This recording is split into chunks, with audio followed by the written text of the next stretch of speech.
But I think that there's one person who they really took down because he had too much power, and I believe that person was Michael Jackson. People wanted him dead. He was afraid something's not right. Michael told me that they were going to murder him. What if the greatest entertainer who ever lived was not just fighting for his music, but fighting for his life? What if everything the industry told you about Michael Jackson was carefully designed to make sure you never asked the right questions? Are they going to tie the fact that him owning that Beatles catalog, which basically made him a 50% owner of Sony Records, had a lot to do with why he got unalived? Because if you walk away from this video without knowing what really went on behind closed doors between Michael Jackson and Sony, you will have missed one of the most important and deliberately buried stories in the history of music. Sony, Tommy Mottola. Tommy Mottola is the president of the record division. He is a mean, he's a racist, and he's very, very, very devilish. People wanted him dead. He was afraid something's not right. Michael told me that they were going to murder him. Most people think they know the Michael Jackson story, the moonwalk, the glove, the Thriller album. But almost nobody knows the business story. And the business story is the one that actually got him killed. He ended up getting so big that he bought the Beatles publishing. The Beatles publishing was worth so much that literally Sony gave Michael Jackson half of their publishing company just to own the Beatles catalog. Let us start from the beginning, from a detail almost nobody talks about. Back in the early 1980s, Michael Jackson and Paul McCartney were close friends and collaborators. McCartney recalled sitting with Michael and giving him some career advice. One of the things he told him was to think about getting into music publishing. People say, yo, Michael owned the Beatles catalog. No, Michael owned Sony ATV, half of it. I heard. So when Tommy was trying to sign me when I was 18, Michael was trying to sign me because he owned half of Sony ATV. He showed Michael a notebook of songs he owned and explained how he collected money every single time one of them was played or recorded anywhere in the world. Michael told Paul that day that he was going to buy his songs. McCartney thought he was joking. It turned out to be true. The record companies really, really do conspire against their artists. They steal, they cheat, they do whatever they can, especially the black artists. Following McCartney's advice, Jackson got in contact with attorney John Branca, who helped him start buying the rights to songs he loved. He was practicing, learning the business, getting ready for something bigger. What most people do not know is that he had already been acquiring catalogs quietly for years before the Beatles deal ever came up. He was not stumbling into power, he was building toward it. My thing, are they going to deal with the truth of the threat Michael Jackson posed to the music industry? And here is the first thing they never taught you in school about Michael Jackson. The ATV catalog, which contained 251 Lennon-McCartney songs, including Yesterday, Help, Let It Be, and The Long and Winding Road, was one of the greatest music vaults in the history of popular music. It also contained roughly 4,000 other songs in total. Branca approached both Yoko Ono and Paul McCartney to see if either was interested in buying it. McCartney said it was out of his price range. And there were twists and turns in this story. You know that Dr. Conrad Murray was found guilty of manslaughter and went to prison for it. Yoko Ono said she was actually comfortable with Jackson owning the songs rather than a giant corporation. So in 1985, Michael Jackson placed his bid. He won. He paid $47.5 million and became the owner of over 250 Lennon-McCartney Beatles songs. And just like that, a young black man from Gary, Indiana, owned a piece of music history that an entire generation of rock legends had tried and failed to secure. I believe that Michael Jackson had too much power in the music industry, had too much control over the most valuable asset in music, which is people's publishing. And I believe they had to take him out because of it. Paul McCartney never fully got over it. Their friendship fractured. But the more important reaction was the one that happened not between two musicians, but inside the boardrooms of the most powerful record companies in the world. Because for the first time, a black artist was not just performing at the top of the industry. He was sitting at the very top of it as an owner. And that made certain people very uncomfortable. Because he's the doctor who allowed Michael Jackson to die basically from propofol, a propofol overdose. Most people have no idea what that purchase actually meant for his future. And now this is where it gets interesting.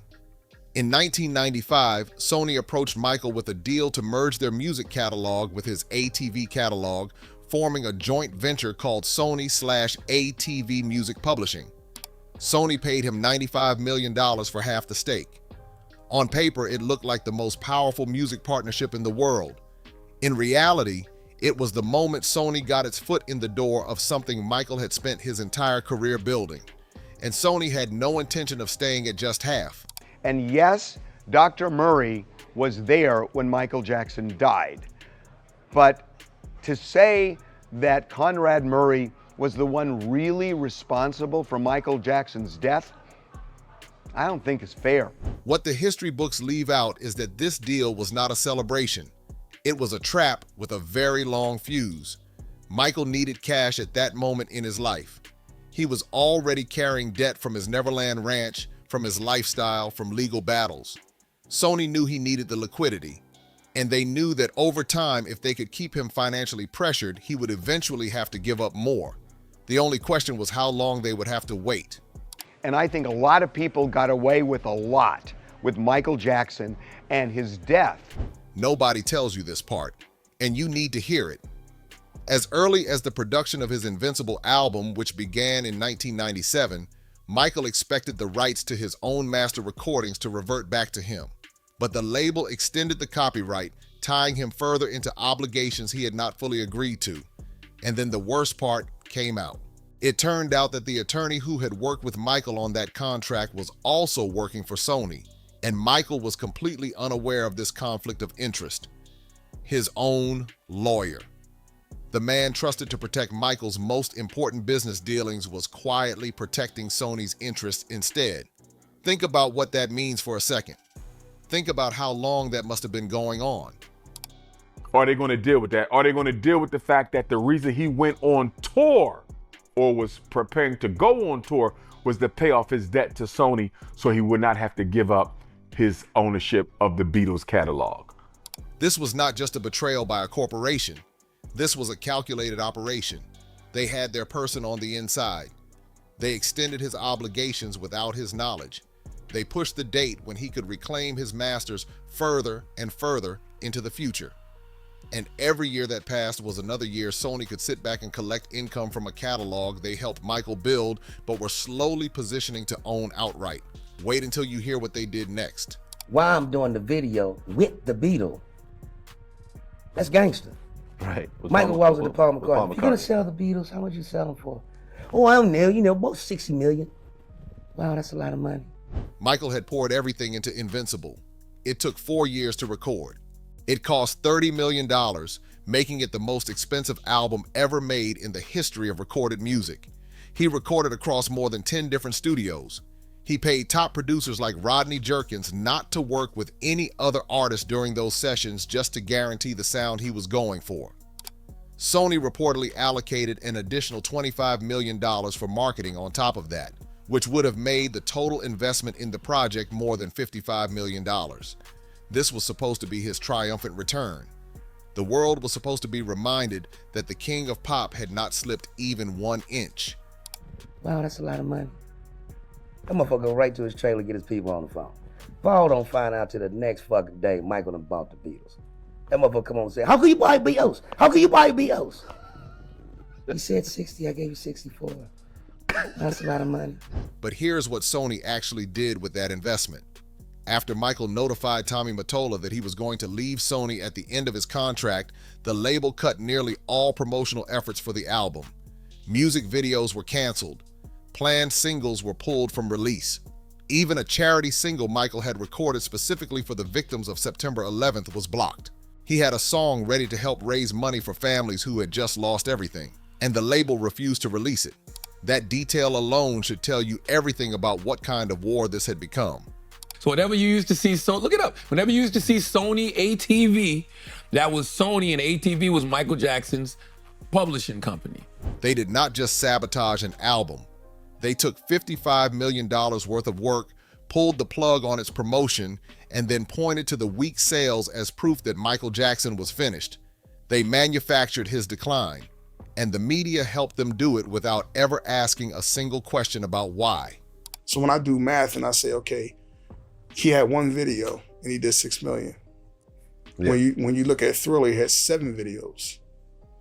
So if Michael would have had his fair shake, because they went on not to promote. Michael saw through all of it. In June 2002, at a fan event in London, he said directly, "Being the artist that I am at Sony, I've generated several $1 billion for Sony. I'm leaving Sony a free agent, owning half of Sony. They're very angry at me because I just did good business. So the way they get revenge is to try and destroy my album." He was not ranting. He was not having a breakdown. He was documenting what was being done to him in real time, out loud, in front of cameras. And the world laughed at him for it. And that publishing company now forms the cornerstone for his net worth. And while I can't give out confidential details, it's been reported that Sony ATV is worth upwards of $2 billion and Michael owns half. Wow. Sony's own former vice president, Corey Rooney, later confirmed in an interview that Michael had been correct all along. An insider, someone who was inside that corporation, confirmed it. And still, most people today do not know that this confirmation was ever made. Here is something that most people have never once heard, and once you know it, everything else in this story falls into place. "Oh, I'm going to get yours." Well, I went, oh, he slapped him on the back. Right. Good one, I thought that was a joke. And then I just got rung up and said, "He's got yours." In July 2002, Michael stood at Reverend Al Sharpton's National Action Network in Harlem and accused the music industry of stealing from black artists. He named Tommy Mottola directly, calling him mean, a racist, and very, very, very devilish.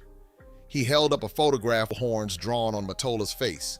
He also revealed that Mariah Carey had come to him crying after her divorce from Mottola, telling Michael that this man followed her, tapped her phones, and was very evil. Mottola denied everything. Several music industry figures came to his defense. And the media spent far more time questioning Michael's mental state than they spent investigating whether what he was saying was actually true. Imagine how powerful a black man is when he owns half of or majority of the music industry's publishing. And in some cases was even giving publishing back to some of the artists. He gave Little Richard his publishing back. I don't know how many people he did that to, but he gave Little Richard his publishing back. Michael's bodyguard, Javon Beard, later revealed in interviews how deep Michael's hatred of Sony ran in his final years. One of the security guards had bought him a pair of headphones, and within days, Michael had broken them completely in half simply because they were a Sony product. That is not a man having a publicity spat with a label. That is a man who understood exactly what had been done to him and could not find a way to escape it. And I thought, hey, you know what is weird? I don't mind that because he had all the cash, someone was selling it and he bought it. What I don't like is that I've actually written to him a couple of times, we're dishing the dirt, Howard, you got me at it. And the financial picture during this period is something most people have never seen laid out in full. Sit with this. Documents from 2007 show that Jackson held roughly $567.6 million in assets, including his stake in Sony/ATV and Neverland Ranch, but was carrying $331 million in debt and had less than $700,000 in cash on hand. He owned $500 million in assets and could barely cover his monthly expenses. At one point, he had borrowed $380 million from Bank of America, using his Sony/ATV stake as collateral. The interest on that loan alone was running into tens of millions of dollars every single year. He was bleeding money while sitting on one of the most valuable assets in the entertainment world, and he refused to sell it because he knew that once it was gone forever. So when they halted everything, it was just like, are you serious? Like, this is not. By 2006, under a load exceeding $270 million, Michael agreed to give Sony an option to buy half of his remaining stake in Sony/ATV for around $250 million. He was being slowly forced to hand over pieces of the thing he had spent his whole adult life building, not because he wanted to, because the debt was engineered in a way that made it nearly impossible to hold on. This is what financial strangulation looks like when it is done slowly and professionally. That's what I'm saying. Nothing, no tour, only one video, And, you know, that was the most disappointing thing because we worked so hard. Like, we spent a lot of time, a lot of hours, like years, like, you know what I mean? Yeah. So The real question nobody is asking is not how Michael spent so much money. The question is, who built the financial trap that made sure he could never get out? In March 2009, Michael announced This Is It, a comeback concert series of 50 shows at the O2 Arena in London. Tickets sold at a pace that stunned the entire industry, with over 1 million sold almost immediately. The world still loved Michael Jackson. His drawing power had not dimmed. But what most people did not know was that the tour was not a creative choice. It was a financial obligation. It was the only realistic way Michael could generate the kind of cash he needed to service his debts and stop losing his grip on his catalog. Yes, and I would say in addition to Sony ATV, Michael has his own publishing company, which is called MyJack, which owns all of his own songs as well as many other songs we bought over the years. So when you add the two companies together, it's even more valuable. What was happening behind the scenes during rehearsals was deeply disturbing. Production manager John Haugdahl wrote in an email to AEG Live's CEO Randy Phillips on June 19, 2009, just 6 days before Michael died, that he had watched him deteriorate in front of his eyes over the previous 8 weeks. He said Michael had been able to do multiple 360-degree spins back in April and described his condition as having collapsed significantly since then. The man the world was buying tickets to see was already deteriorating, and the people around him kept pushing. A smoking gun email was later revealed in a lawsuit brought by Michael's family against concert promoter AEG Live. The email, sent by AEG Live, co-CEO Paul Gongawari, addressed concerns that Michael's personal physician, Dr. Conrad Murray, had kept him from a rehearsal. It read, "We want to remind him that it is AEG, not MJ, who is paying his salary. We want to remind him what is expected of him." They were using the doctor's fear of losing his $150,000 a month job as a tool to force Michael through rehearsals regardless of his condition. The show had to go on, not for the fans, for the money. It was a heart attack, partly because of what Mr. Murray had told them. Never told them anything about any other narcotics or anything. They just believed he had had a heart attack and stopped breathing. A sleep expert testifying in the wrongful death trial later revealed that Dr. Conrad Murray had administered propofol to Michael for 60 consecutive nights before his death. Propofol is a surgical anesthetic. It does not produce real sleep. It does not allow the brain to enter REM cycles. And without REM sleep, the human body begins to break down in catastrophic ways. The expert testified that if Michael had not died on June 25, 2009, the total sleep deprivation alone may have killed him within days anyway. He was, by any clinical measure, already dying, and the people responsible for the tour knew it and kept going. In his final hours, Michael was still awake, still talking about canceling concerts, still worried about not satisfying his fans. He said he could not function without sleep. He said he had to cancel the concerts. Murray gave him propofol and left the room. He never woke up. The King of Pop died alone in a rented mansion with a surgeon's anesthetic in his bloodstream 3 weeks before the show that was supposed to save him from everything that had been slowly closing in. The entertainment industry, he's the one person I believe actually they ruined it, they killed his reputation and ultimately killed him.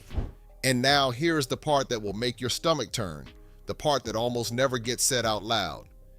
In September 2016, Sony finalized the acquisition of Michael's 50% stake in Sony/ATV from his estate for $750 million. The catalog that Michael had bought for $47.5 million in 1985, the thing he had spent the last decade of his life refusing to fully surrender while being financially squeezed from every direction, Sony finally owned completely.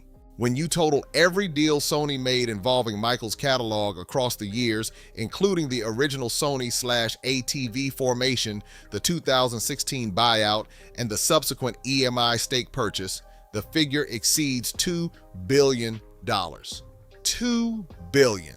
And they got it all after he was gone. While he was alive, he would not give it up. When he died, the estate had no choice. What about the financial life of that? Is this the property of Sony? Is this the property of whatever record company he was working with at the time? Is this the property of the Jackson Family Trust? At the moment, it's still the property of Sony, to my belief. At its peak, Sony/ATV was generating an estimated $1.25 billion per year in revenue with roughly $500 million in annual profit. The catalog that started with a conversation in Paul McCartney's home, the one Michael protected with everything he had for over 2 decades, was a $1 billion a year machine. And the man who built it never lived to see himself fully free from the debt they used to drain him dry. Michael Jackson did not just sing songs. He tried to fundamentally change who owns the music industry. He tried to prove that a black artist could sit at the business table as an owner, not just perform at it as an employee. He tried to tell the world exactly what was being done to him, on camera, in public, with evidence, and the world called him crazy for doing it. Sony's own insiders later confirmed he was right. The financial records confirmed the squeeze was real. The emails from his final weeks confirmed they knew he was breaking down and kept pushing anyway. You know, one doesn't want to have to sell those assets. So, those are cornerstone assets that we plan on keeping for Michael's children. So before anyone tells you this was just a story about a troubled man who overspent and ran out of time, ask yourself this: why does sabotage only begin the moment an artist becomes too powerful to control? Why does the financial pressure always come precisely when the thing they own is worth the most? And why does it always end with the corporation getting exactly what the artist spent his whole life protecting? Michael always said the best was yet to come. He believed it. He said those exact words even when everything around him was falling apart. If this story means something to you, share it with someone who still believes the music industry is just about the music. Because what happened to Michael Jackson is a blueprint. They have used it before. They are using it right now on someone else. And the only thing that has ever interrupted that cycle is when enough people finally choose to pay attention.